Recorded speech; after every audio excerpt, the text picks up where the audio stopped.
जय श्री कृष्णा दोस्तों। आज हम देवानगरी चैनल पे यह जानेंगे कि क्या है प्राण प्रतिष्ठा और ये कैसे होती है। प्राण प्रतिष्ठा की प्रक्रिया का उल्लेख वेदों में किया गया है। विभिन्न पुराणों जैसे मत्स्य पुराण, वामन पुराण, नारद पुराण आदि में भी इसका विस्तार से वर्णन किया गया है।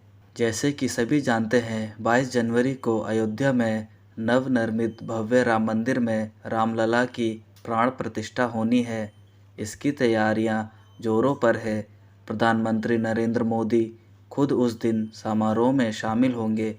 इस समारोह को लेकर देश से लेकर विदेशों में भी धूम है।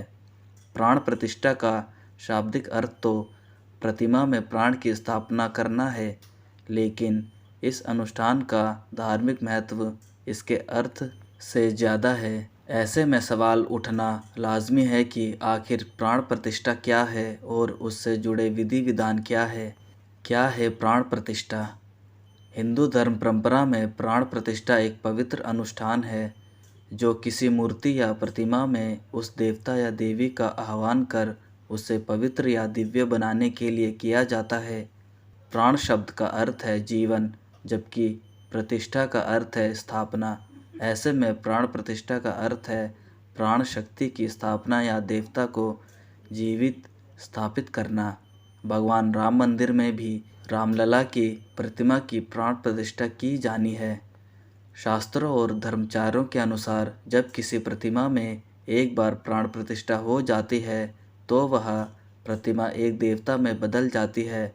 वह देवता हमारी या किसी भी उपासक की प्रार्थना स्वीकार कर लेते हैं और अपना वरदान दे सकते हैं। आमतौर पर जब भी प्राण स्थापना होती है तो उस प्रक्रिया के साथ मंत्रों का जाप, अनुष्ठान और अन्य धार्मिक प्रक्रियाएं अपनाई जाती हैं। प्राण प्रतिष्ठा से पहले क्या विधान किया जाता है? किसी भी मूर्ति की प्राण प्रतिष्ठा करने के लिए कई रीति रिवाजों का पालन करना पड़ता है। धर्माचार्यों के अनुसार इसमें शामिल चरणों की संख्या समारोह की भव्यता और दिव्यता पर निर्भर करती है। राम मंदिर के लिए मंदिर ट्रस्ट श्री राम जन्मभूमि तीर्थ क्षेत्र ने कहा है कि प्राण प्रतिष्ठा से पहले 7 दिव्यसीय अनुष्ठान होंगे। इसमें कई विधान शामिल है।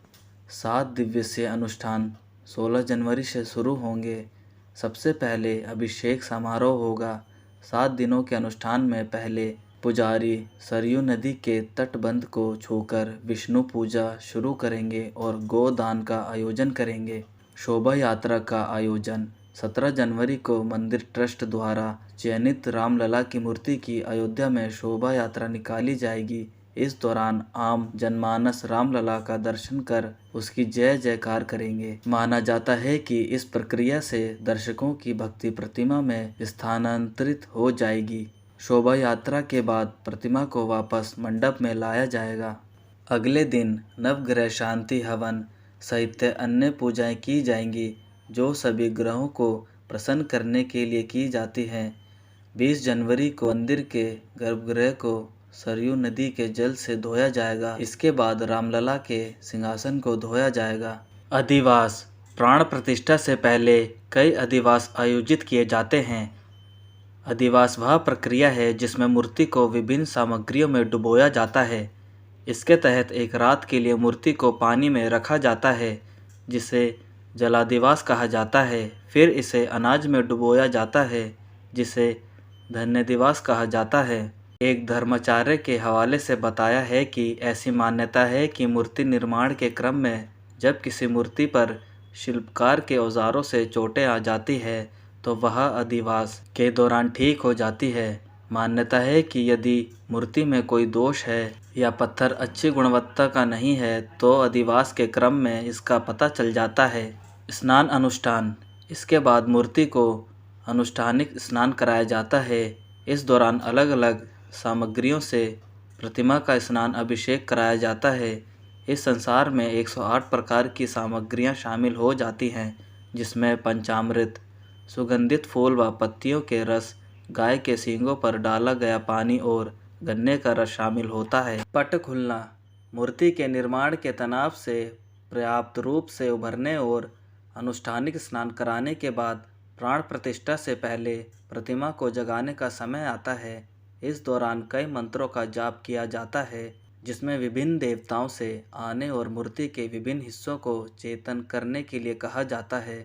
सूर्य देवता से आंखें, वायु देवता से कान, चंद्र देवता से मन आदि जागृत करने का आह्वान होता है। फिर अंतिम चरण आता है मूर्ति की आंखों का खुलना, जिसे पट खुलना भी कहते हैं। इस समारोह में देवता की आंखों के चारों ओर सोने की सुई के साथ कुछ हद तक काजल की तरह अंजन लगाया जाता है। यह प्रक्रिया मूर्ति के पीछे से की जाती है, क्योंकि ऐसा माना जाता है कि भगवान की आंखें खुलते ही अगर कोई उनकी ओर देखता है तो उसे नुकसान हो सकता है, क्योंकि उनकी चमक बहुत तेज होती है। अंजन लगाने के बाद मूर्ति की आंखें खुल जाती हैं। इस तरह प्राण प्रतिष्ठा पूरी हो जाती है। हमें उम्मीद है दोस्तों आपको प्राण प्रतिष्ठा के बारे में जानकर काफ़ी अच्छा लगा होगा। मिलते हैं किसी नेक्स्ट वीडियो में। जय श्री कृष्णा, जय श्री राम।